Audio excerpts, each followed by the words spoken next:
tous. Bonjour à tous. Hello, everyone. Yesterday, we marked 1 year since the pandemic officially began. No matter who you are, getting through the last 12 months has taken strength. It has taken courage. But above all, it has taken hope. There are still many days to go in this pandemic, but each one that passes, just like each person who gets a vaccine, brings us closer to the better days ahead. À ce jour, on a livré plus de 3,8 millions de doses de vaccins contre la COVID-19 aux provinces et aux territoires. On va recevoir des millions d'autres doses d'ici la fin du mois. Et à partir d'avril, on va en recevoir encore plus rapidement. Cette semaine, l'équipe du major général Fortin au Centre national des opérations a coordonné un exercice de répétition avec les partenaires de l'industrie ainsi qu'avec les partenaires fédéraux, provinciaux, territoriaux et autochtones. Cet exercice était afin de s'assurer qu'on soit prêt pour la phase d'accélération des livraisons. Toutes les ressources sont mises à contribution. Hier soir, on a eu notre 28e rencontre des premiers ministres. On a marqué avec une déclaration conjointe cet anniversaire solennel et les héros qui travaillent depuis les tout débuts pour nous garder en santé.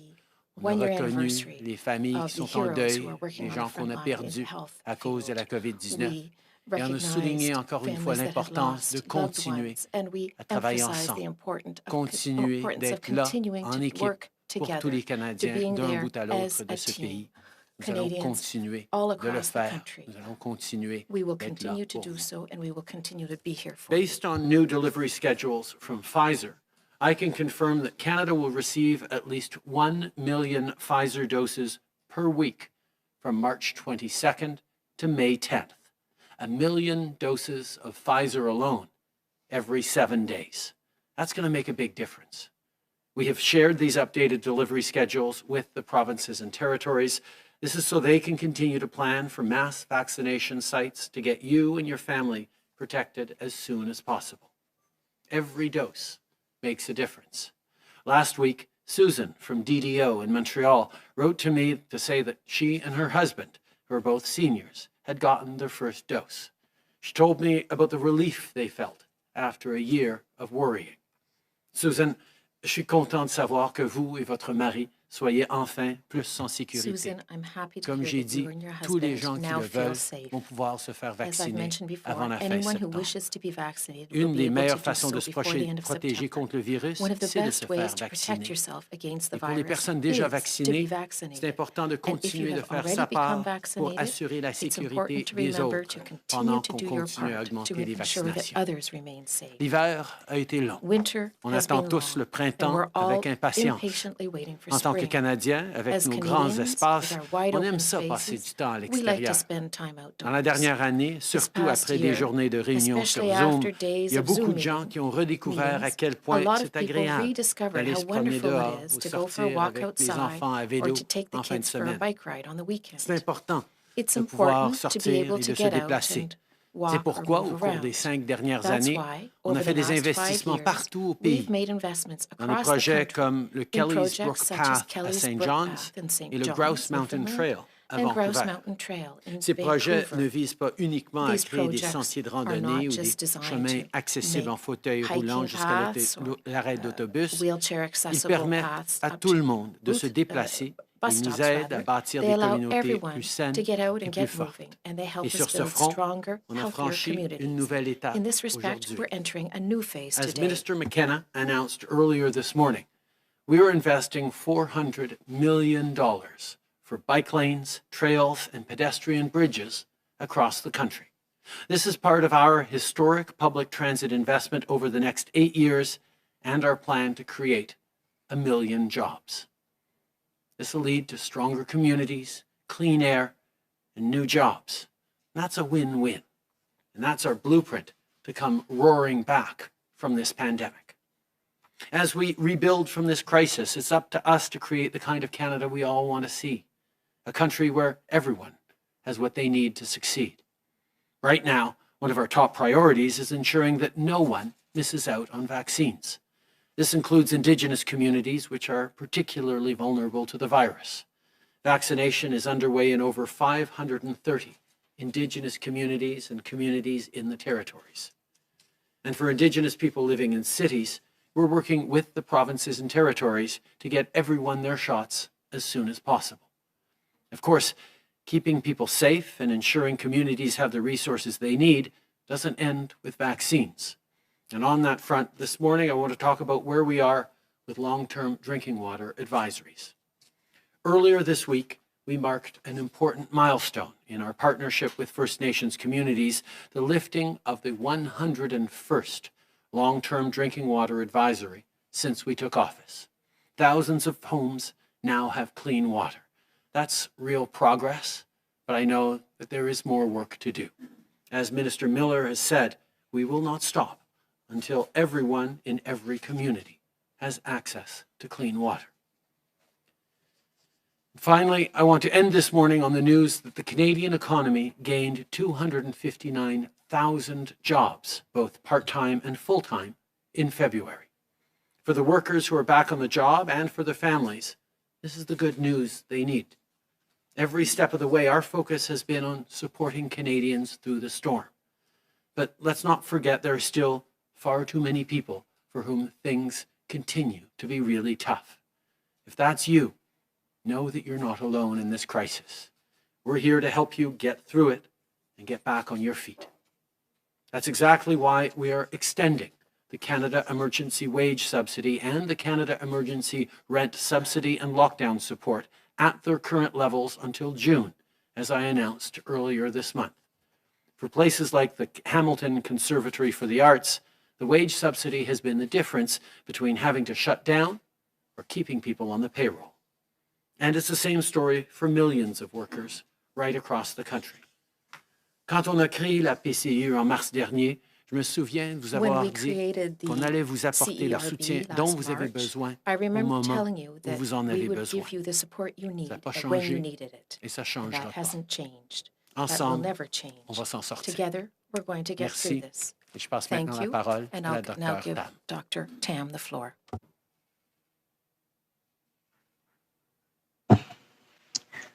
Bonjour à toutes et à tous.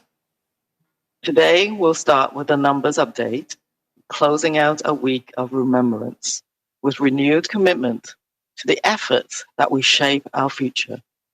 Today, there have been 899,757 cases of COVID-19, including 22,371 deaths and over 30,670 currently active cases reported across Canada. And over the past week, an average of over 3,050 new cases and 31 deaths were reported daily. At the same time, over 2,050 people with COVID-19 were being treated in our hospitals each day, including about 540 in critical care. To date, close to 3,000 variants of concern cases have been reported across Canada, with the B117 variant accounting for over 90% of these to date. During the past year, and in the lead up to yesterday's National Day of Observance, I received many notes from Canadians sharing their reflections on the year that was, including the heartbreaks and the lessons that were revealed along the way.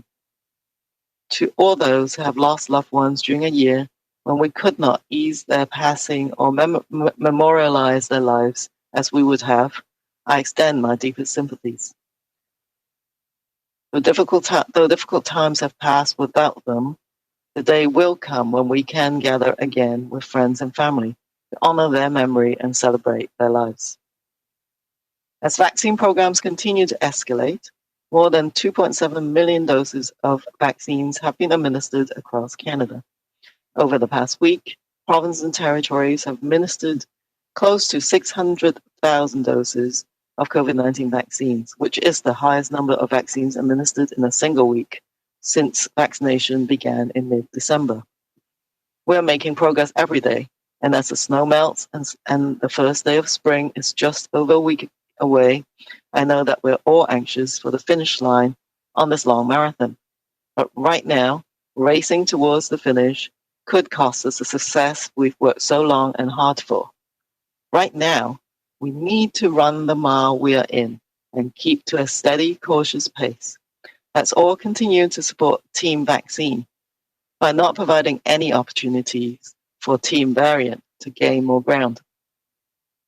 Before I close, I would like to say a special word of thanks to incredible public health workforce in this country and around the world. Dedicated people, too numerous to count, have and will continue to work tirelessly behind the scenes, not just since COVID-19 was declared a pandemic, but in the lead up, during, and long after. From those who test and trace at the local level to those who bring us the latest numbers and pour over emerging evidence that shapes and adapts our guidance across every area of the response. Thank you. This is truly the largest, most complex response in the history of public health, and the public health workforce in Canada has been dedicated to giving their best efforts every day. On behalf of all these quiet heroes, I dedicate my closing public health message. Please remain vigilant, follow public health advice, and keep up with individual practices that protect us and our families. It is up to you plus public health. Thank you. Bonjour à toutes et à tous. Nous commencerons aujourd'hui par les derniers chiffres, alors que nous achevons une semaine de commémoration où nous avons renouvelé notre engagement à l'égard des efforts qui façonneront notre avenir. À ce jour, il y a eu 899 757 cas de COVID-19 au Canada, dont 22 371 décès. Il y a maintenant plus de 30 670 cas actifs au pays. Au cours de la dernière semaine, plus de 3 500 nouveaux cas et 31 décès ont été signalés en moyenne chaque jour. Pendant la même période, plus de 2 050 personnes atteintes de la COVID-19 ont été traitées dans nos hôpitaux chaque jour, dont environ 540 étaient aux soins intensifs.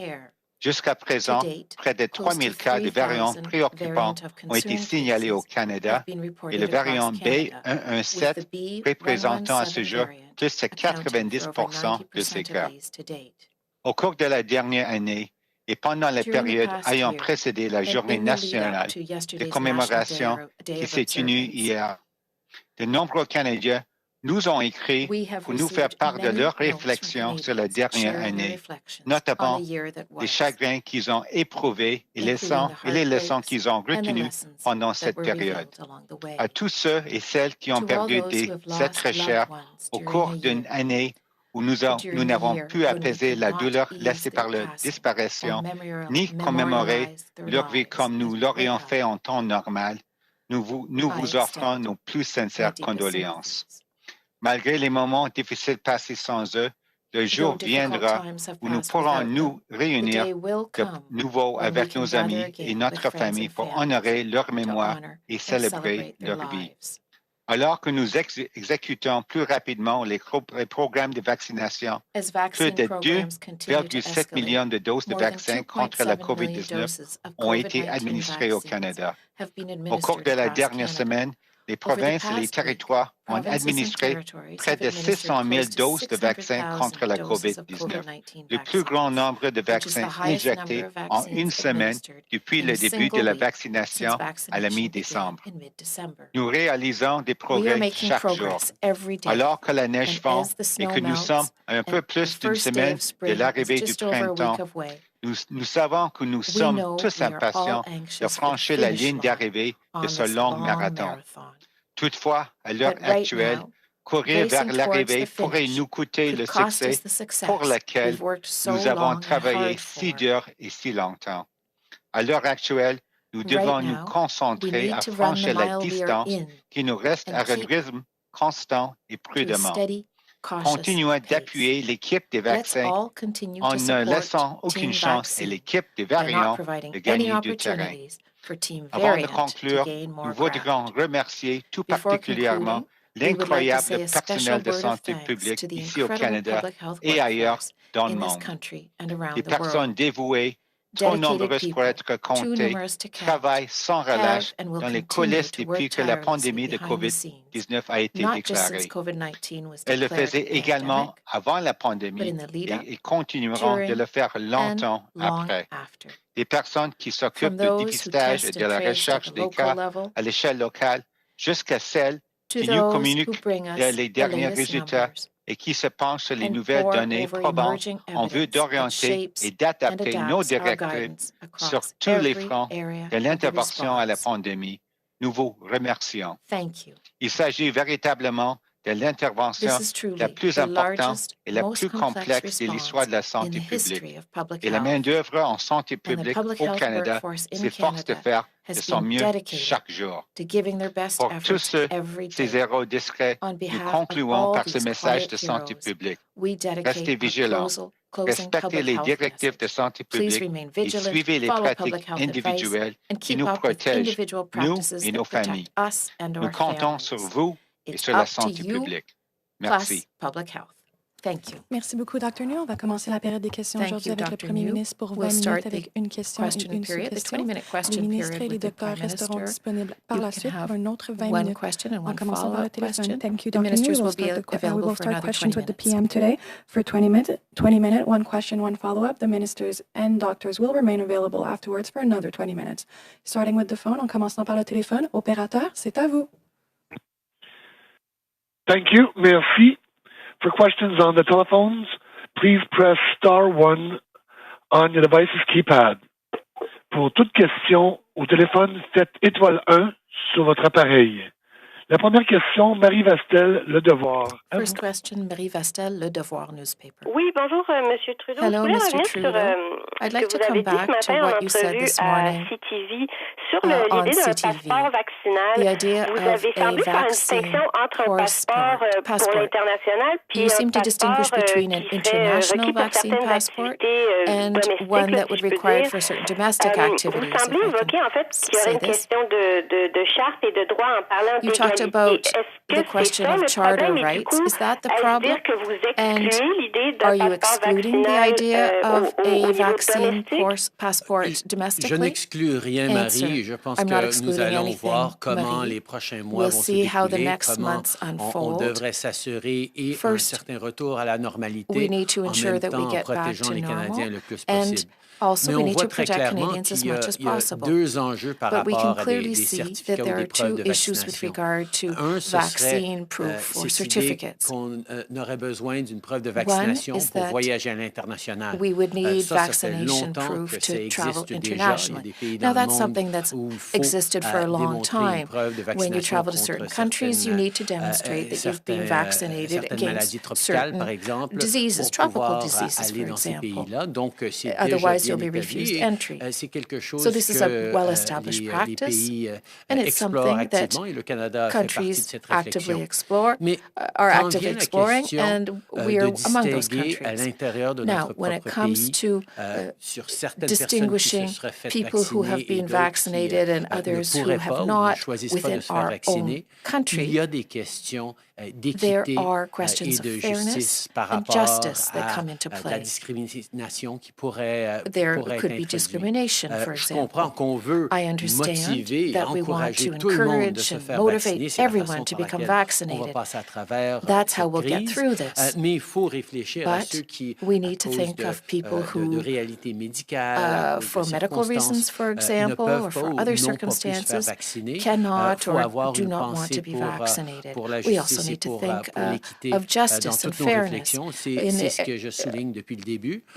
as we consider this question. That's something I've said since the beginning, but we're continuing these conversations. I think it's obviously important to highlight that we want to encourage and motivate people to get vaccinated as quickly as possible. Getting as many people vaccinated as quickly as possible is the way to restore a semblance of normality in the coming months. And of course, we're going to make decisions step by step and look at all sorts of different ways, both to encourage people to get vaccinated and keep people safe.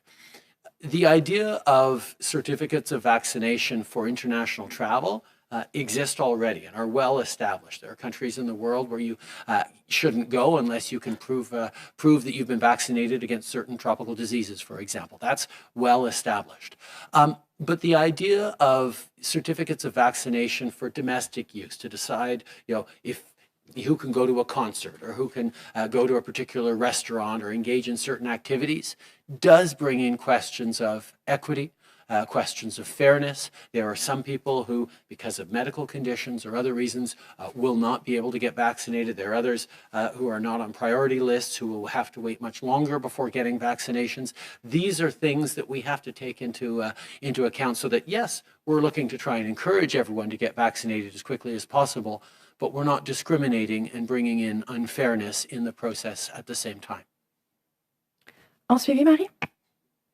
Oui, en fait, vous avez un peu juste répété la réponse de ce matin à CTV. Donc, ce que je veux savoir, c'est s'il y a un risque de discrimination. What I want to know Donc, is pourquoi if est-ce que there's vous a risk of n'excluez pas un discrimination, passeport vaccinal why au are niveau you not domestique? Et puis, ma question de suivi, parlant de ne rien exclure, a domestic sur la possibilité vaccination d'élection, vous avez passport? aussi dit que vous vouliez When it continuer comes de to an travailler pour election, however, gérer you've la said pandémie that you jusqu'à would ce qu'on ait like to traversé be cette able crise to pour tout le continue monde. Je to vous cite une traduction manage un peu this bancale, mais c'est crisis ce que vous until avez dit. everyone's safe. Donc, I'm est-ce que vous paraphrasing, of excluez course. maintenant Are you now qu'il excluding y ait une élection tant que tout le monde n'est pas any possibility vacciné? of Sinon, c'est an quoi votre election critère quand vous dites on veut attendre d'avoir if everyone traversé is la not crise? Quel est votre critère vaccinated? avant de tenir une élection? What is your criterion to say that you've come through this crisis? Answer. I understand, Marie, that the opposition parties and parliamentary journalists have elections on their mind. I am not thinking of elections right now. My priority is COVID-19. It's this pandemic. It's rebuilding the economy as quickly as possible, as well as possible. That's what we're working on, and we'll continue to work on these issues. Opérateur, prochaine question au téléphone. Thank you. Merci. Next question, Charlie Pinkerton, iPolitics. Line open. Good morning, Prime Minister. There was a story in the New York Times yesterday about tens of millions of doses of AstraZeneca's vaccine that's sitting in American facilities. And that's because the states themselves, they haven't approved the vaccines, so they're not being used. But the Biden administration won't approve their shipment to the European Union. Has your government reached out to the Biden administration about Canada being able to access these? Over the past weeks and months, we have engaged with all different vaccine companies, with all of our allies to talk about getting more doses to Canadians as quickly as possible. Those conversations will be ongoing. We will continue to look to get as many Canadians vaccinated as quickly as possible so we can keep people safe and bring our economy roaring back. Those conversations will continue with everyone. Depuis des semaines et des mois, nous parlons avec tous les différentes compagnies de vaccins et nos alliés et partenaires à travers le monde sur notre désir de vacciner les Canadiens le plus rapidement possible pour qu'on puisse ramener notre économie et protéger les gens le plus rapidement possible. Ces conversations, évidemment, vont continuer. These conversations will continue. With respect, Prime Minister, you did not directly address the question. Have you spoken to the Biden administration or anyone in your government spoken to the Biden administration about freeing up these tens of millions of doses of AstraZeneca vaccine that are sitting in American facilities? Over the past number of months, we've had lots of great engagements with the American administration on COVID-19, on working together to keep people safe, on vaccinations, on border measures. Those conversations with the Americans will continue as they do with all our partners. Au cours des derniers mois, nous avons eu beaucoup de conversations, incluant directement entre moi et le président Biden sur la COVID-19, sur notre coopération et collaboration, sur le besoin de faire vacciner nos citoyens, notre besoin de continuer de protéger les gens par les mesures frontalières. Et nous allons continuer d'avoir ces discussions. Merci. Opérateur, dernière question au téléphone avant de passer dans la salle. Thank you. Merci. Prochaine question, Catherine Lévesque, La Presse canadienne. À vous.